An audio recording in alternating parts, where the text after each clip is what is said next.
Game time resumes with more conversation about Chris Webber on his night at Arco. Moments ago, his number 4 was raised to the rafters of Arco Arena. No cowbells were not in play, but C-Webb being showered with accolades was, and right now he joins us from Arco Arena. And C-Webb, Rick Kamla, and Smitty here in Atlanta. Congratulations on this fantastic honor. Your number 4 raised to the rafters at Arco Arena just a couple of minutes ago. What emotions are going through your head right now, C-Webb? Man, there's so many emotions. Everything from, not winning the championship, wanting to coming here when I didn't want to come to Sacramento, and now loving it. I mean, even you with Steve Smith, and when Steve was a Persian doughboy, I used to pay to watch that man play. And so just looking at, where I came from and the point I got now, I just thank God, man. It's very humbling. I'm very happy. Chris, Steve Smith, I was fortunate enough to see you when you were young with the high top fade. To get a chance to see you get this honor is unbelievable.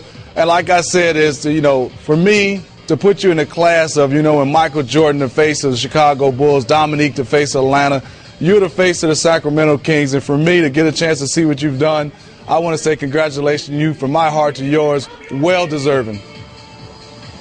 Hey, Steve, man, thank you so much. And like you were a great player. Like it's a lot of times it's where you're put and who's around you. And so I just give credit, to the point guards I had, Rod Strickland, all the way up to Mike Bibby and Jay Will, and the players I played with, Paige, great shooters, Vlade, the best big man I played with. So.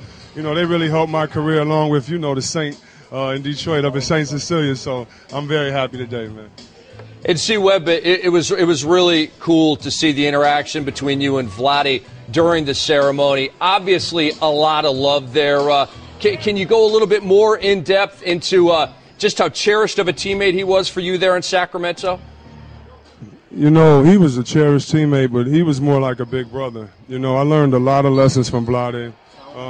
You have to remember, Vlade was involved. His home country was in a war, and he would be up 24 hours checking on family and still coming to the game playing. He taught me so much just about humility and just about the world, man. He's a great person, and that's like my big brother. So when I came out, I made sure I didn't look at any of them because I was not trying to cry because I wouldn't have been able to speak at all. So Vlade, he's my big brother. I don't know what else to say about it.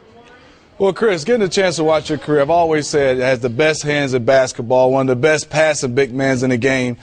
When you look at your career, I mean, you did everything at such a high level. I think a lot of times people don't understand how special of a player you were when a guy can pretty much run the point, play 1 through 5, to get a chance to play on the Sacramento Kings, to change that franchise into a winner. And when you look at the situation you've done, what else is left for you as far as basketball and the next level for you? It's interesting you said that, and thank you, Steve. I was telling some friends today I'm retiring from playing, but, I have a couple of offers to work in management, and I definitely would love to be a GM. And I'm going to take this summer to really consider the offers that I have and consider the people that I know and kind of just see. I love commentating. I want to stay with that, but I also want to be in the business of basketball as well. Steve, it ain't too late for us to win a championship, bro. We can still win it if we the GM or the coaches. So I think I'm still going to keep trying to win a championship, man. I got to get one, man. Well, you know what, Chris? Only one regret I had. We needed to see number 4 raising at the Breslin Center at Michigan State, but we're not going to hold that against you. You chose Michigan over Michigan State. Unbelievable career, but that's the only one thing I wish you'd have chose Michigan State over Michigan.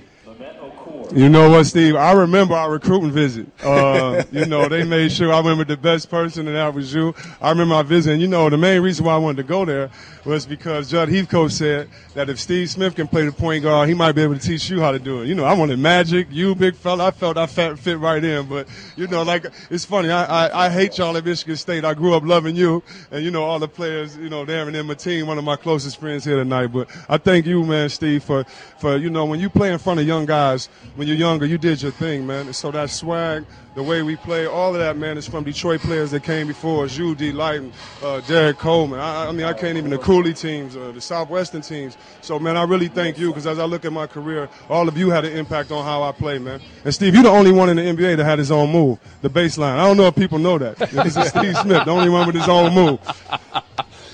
C-Webb, you called it the Smitty, right?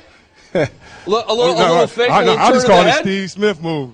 Yeah, I just call it Steve Smith move. If he go next to the baseline and turn his head, don't go with him. It's a fake. It's a fake. Well, Steve Webb, one more for you here. Tremendous honor to have your number raised to the Raptors of the team that you are identified with. But the Hall of Fame is next up for you, and hopefully, like you said, you want to be a GM. Hopefully in the next couple of years you can get that done. And then as a GM of a team, be enshrined into the Basketball Hall of Fame. Have you thought of that? Have you dealt with that at all, gotten your arms and mind wrapped around potentially being a Hall of Famer? You know what? I'm so happy right now. I really don't know what to think. You know, some people say I should. Some people say I shouldn't. I mean, it's subjective. Of course, I believe in myself, and I know I played against Hall of Fame players, and the Hall of Fame players I played against, I know I gave them the business. But at the same time, you know, it just depends on how, you know, people look at your career. I just thank God the people in Sacramento are happy with me, and you know, hopefully that can happen. If it doesn't, like I said, I'm still trying to win a championship, maybe. Chris, you ain't got to worry about that. When you look up your numbers and stacked up against all the guys in the Hall of Famer, you'll definitely be in their first ballot. Thank you, bro. I hope so, man. Well, you said I believe. We're psyched to have you as a part of this TV family that we have on NBA TV and TNT. Tuesday night with Gary and Ahmad, and of course Thursday night on Inside with Ernie and Kenny and that whole gang. So looking forward to seeing you on TV again. Enjoy the rest of your night out there at Arco, and we'll see you soon. All right, man. Thank you so much. And, yeah, my man Ahmad, he texted me earlier, so thanks, Ahmad. And my man GP is sitting there front row. NBA TV, baby. We taking over the world. You know how we do it over there. No question, Steve Webb. No question. All right, peace, my man. Have a good night. All right. Thank both of y'all. Thank you.